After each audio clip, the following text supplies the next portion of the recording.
Hello, folks.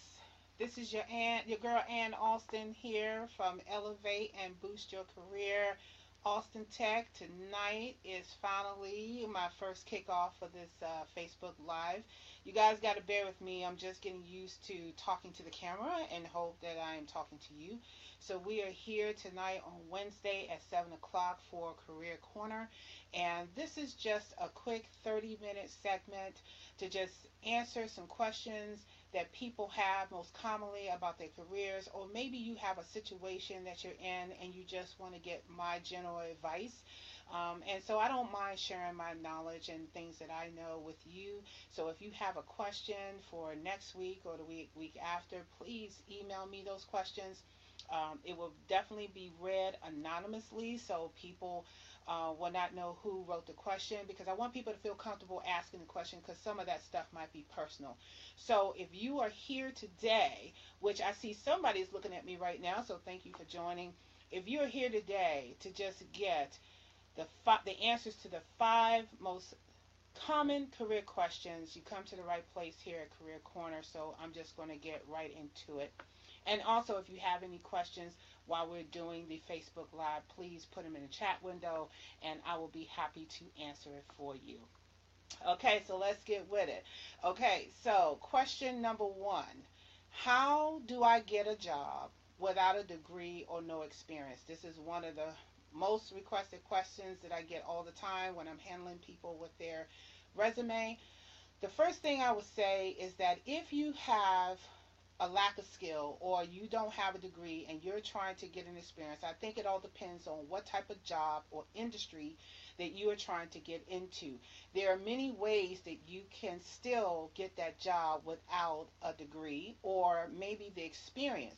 The key is that you have to show some type of activity in your past, whether it's through volunteering, interning, or maybe doing something at your church or helping a neighbor. You have to show something that speaks to your progression toward that field. So if you have no experience as an accountant, if you can show that you've done some type of math services or some type of accounting services with somebody on even the lowest level, it will show the employer that you are trying to get that job. And most likely, if you show consistency, especially if you're doing volunteer work or if you're doing work for like your church or your neighbor or someone on your job, or you just doing favors, what it shows is that you have consistency.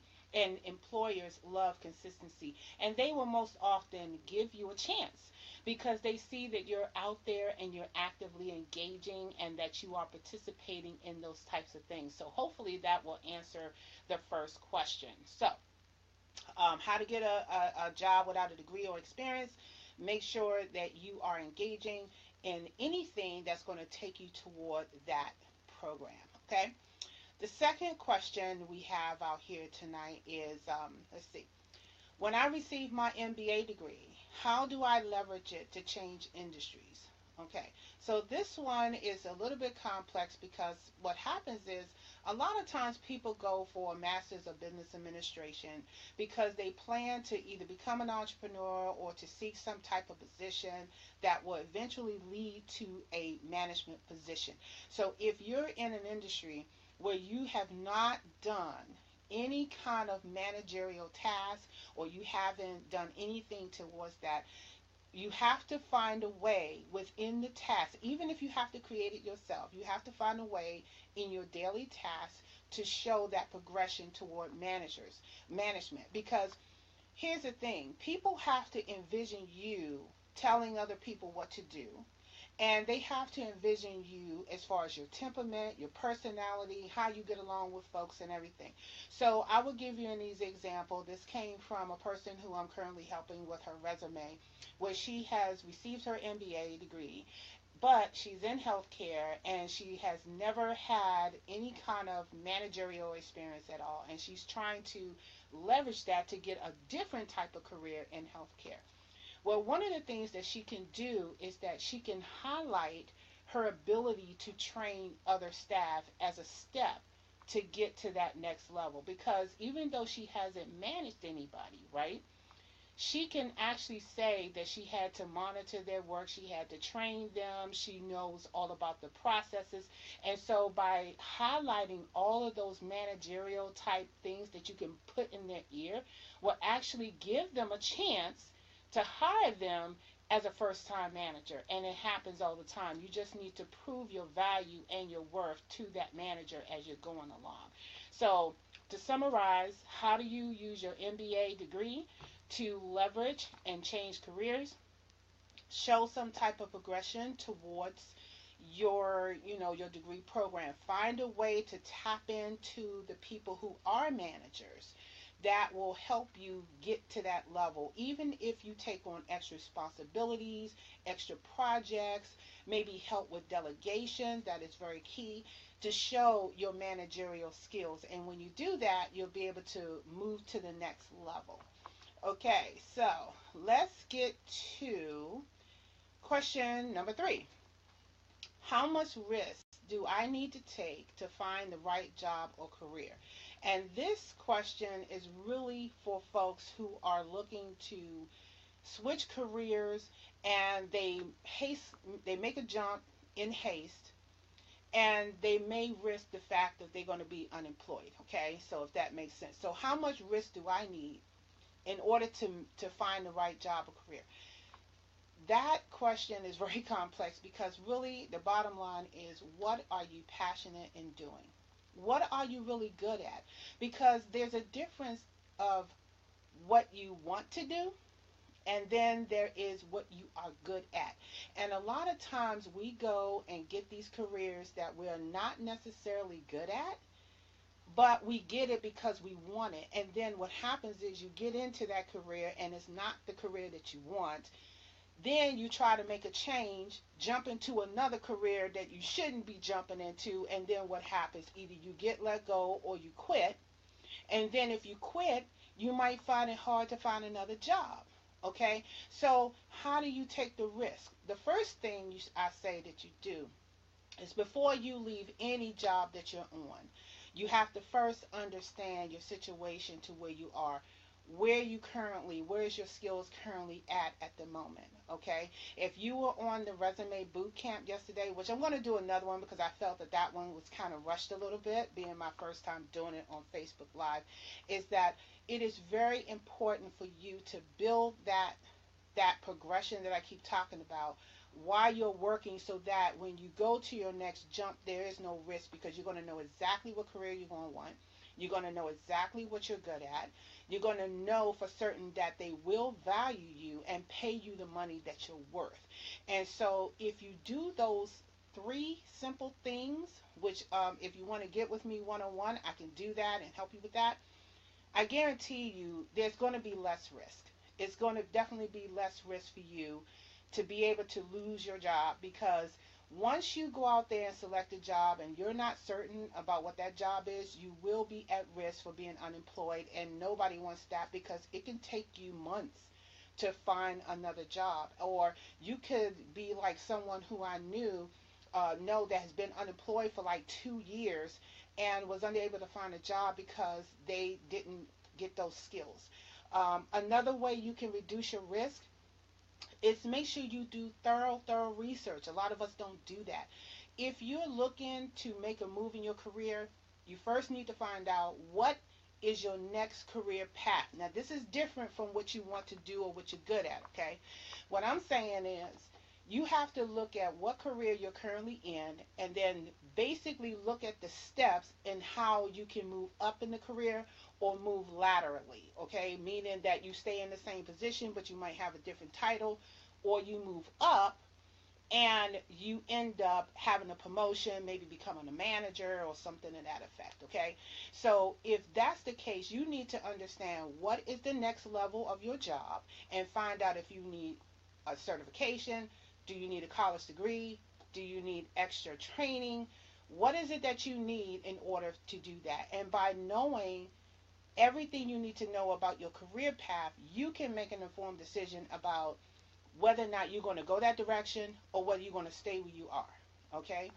Another way you can reduce the risk of taking the wrong job is that you need to look at your benefits. A lot of us don't look at benefits, okay? And what I mean about that is that we end up taking these jobs that may pay us a lot of money, right? But you have no good benefits. You have no retirement plan. You have no 401k plan. You have no long-term health care if you get sick or hurt. You have no type of external, what do you got, life insurance, okay? We can get good jobs all day. And I'm a perfect example. I took a good job this year, but the benefits suck. Okay? The benefits suck. They're not that great, okay? But at the same time, what am I going to do when I turn 55? I mean, am I going to have a pension? Am I going to have anything? So what I needed to do was what I should have done was to really look at whether or not I wanted the benefits or do I wanted the money. In this case, I wanted the money because my husband had the benefits, okay? So you have to weigh your options to reduce your risk, okay? Another thing I will also add to that list to reducing your risk is making sure you get the correct information. Make sure you go to the source, okay? If you know somebody that work in an organization that can help you understand exactly how you're going to fit into that job, it's best to get the information in advance than to go in there and try to figure it out or maybe start gossiping to figure it out. You don't want to do that. You want to make sure that you get all the accurate information you can so that you can reduce your risk. And then when you do that, you will end up with the right job for the long haul. Okay. So that was question number 3. Okay, so we're going to get down to question number 4. How do I explain gaps in my employment history? Okay, a lot of us have times where we have a few months that we are not working, okay, and we don't want to explain that to the hiring manager. So how do you explain that you've been out of work for 6 months, a year, 2 or 3 months, especially if it's a sensitive job or one that requires you to have a secret clearance where they actually ask for 10 years or more of your work history. Okay, one of the advice that I would give for that is that, because I have gaps in mine too, is look at your resume and see if there is a way for you to be able to break your resume up into different types of resumes depend on the type of job you want. Okay, so a lot of us, we had different careers or different aspects, different areas of our life. Okay, but sometimes it doesn't all jive together. There may be a way for you to be able to relate, and I'm gonna get my words right, to relate all of the job tasks together, and then at the bottom you have other professional work experiences. Now, the reason why you want to do that is because you're taking the focus off of the fact that you have a gap in employment. Okay, what you're actually showing is that you have some related tasks, some related job experiences up here, and then you have some non-related ones down there. Okay, so instead of listing it all together and showing all these dates and months, and then all of a sudden you have these gaps, right? What you want to do is you want to take all the ones that you have that are related to each other and have those listed, and then at the bottom you put other work experiences. Now, when you do that, they're going to ask you, okay, before you were this, tell me about your experience as that, and that takes their mind completely off the fact that you may not have worked in a year. Another way you can explain that I think is a good practice is just basically be honest. Just tell the truth and make sure you're tactful when you say it, okay? So if you've been unemployed because of maternity, because you retired, because you were sick or whatever, or you just decided to go to school, you can just simply tell the employer that, I decided to take a year off to pursue my education, or I decided to take care of important family matters. You don't have to tell them that you were sick. You can just say, well, I was off for a whole year to take care of personal family business.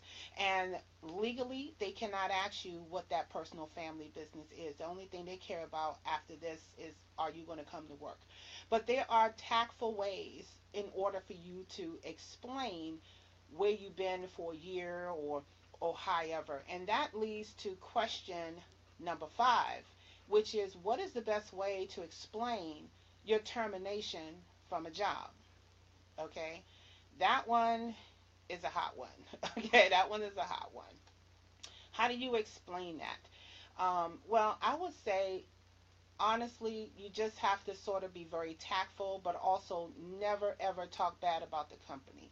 Okay, and no matter how much they got on your nerves on the job and you left on bad terms, you do not want to talk bad about the company. So, what the best practice or advice that I would give anybody to say, which has happened to me too, is that I just pretty much tell them that the company is going into a different direction than where I'm going. And I felt it was time for me to leave. Or you could say, if they terminate you, you could say, well, there was an office conflict and we could not resolve it. However, we ended up parting ways and now I'm seeking new opportunities.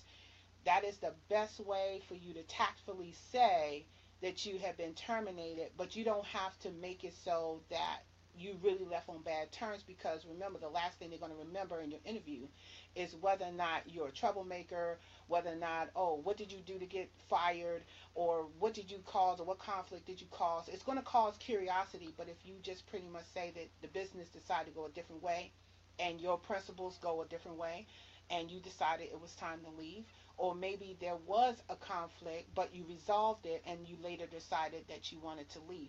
Because when they go back and check your business, the only thing they can do is check the dates that you worked and maybe yeah, the dates that you worked, and I believe your salary information or something like that.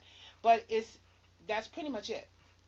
They can't like go into your performance and things like that. Only companies that ask for your performance reviews, which I would strongly advise that if you're working now and you get performance reviews, to make sure you print them and save them, because you can actually use them later on when you do your interviews if you happen to work for a company that requests that information. I would say it will also save you time and them energy from calling your job and asking them about you. So, but if you have a really good performance review, but you still left on a termination because of a layoff or whatever, you can still use that performance evaluation to your advantage, okay? And because they have it documented, that means they have, I wouldn't say no reason to call, but they have something that will give them to say, oh, okay, this person had a good review. I don't see no reason to call. And I think it's just to your advantage to have that history anyway, because you're definitely going to need that.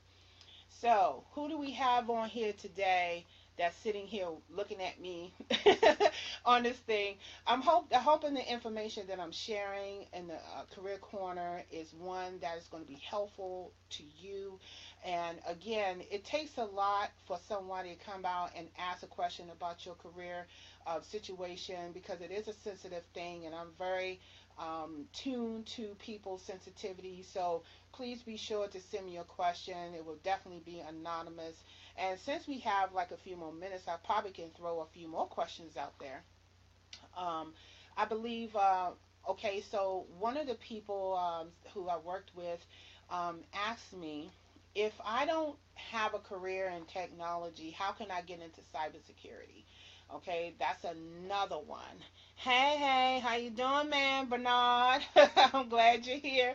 Okay, so yeah, so I had a guy ask me, okay, so I'm in a cybersecurity program and I'm currently a physical therapist and I'm already making like all this money. How can I get into cybersecurity? That is another one.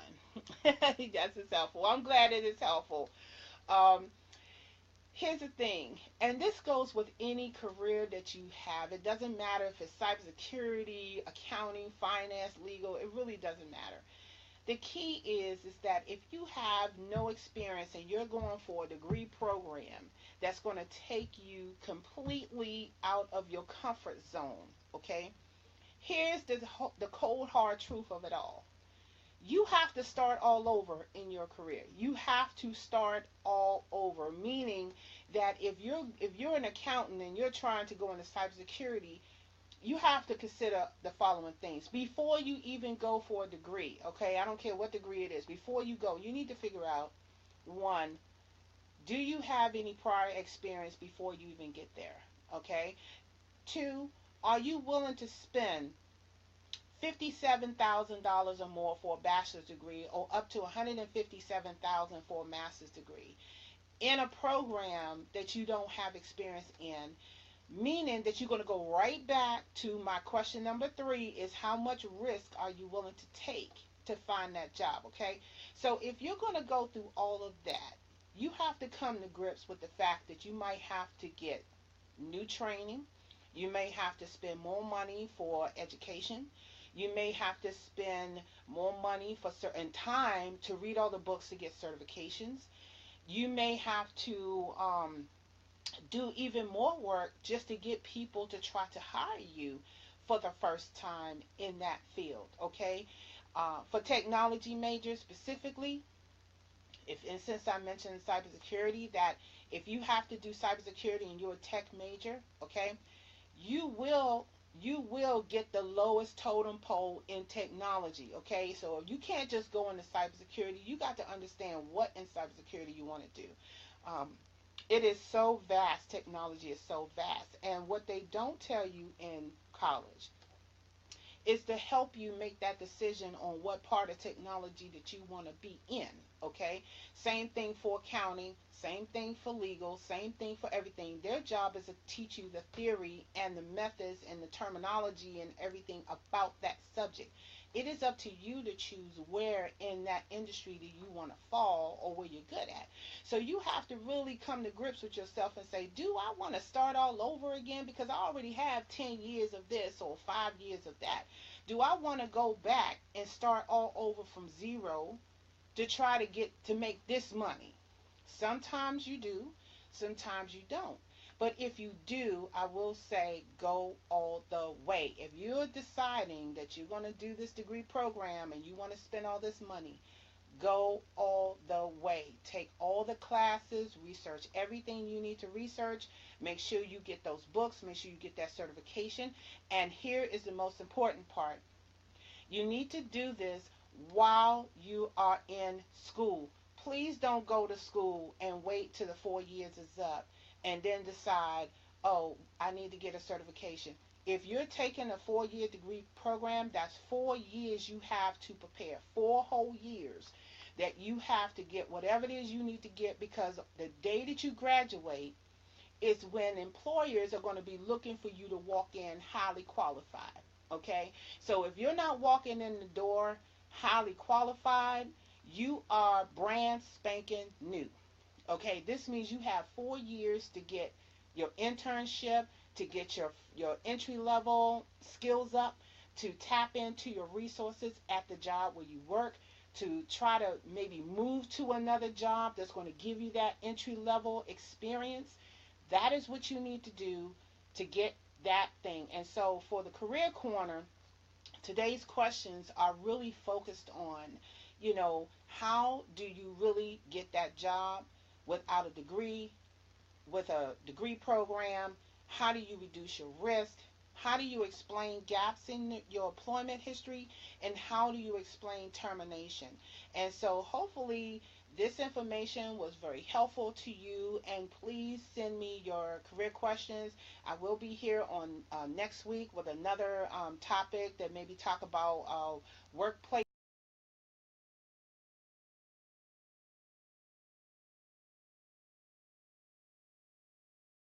I don't know what's happening, but Facebook is having issues, y'all. I don't know what happened to my boot camp video, but I'm hoping my boot camp video will post today. And I want to thank everybody, especially my man Bernard, who joined in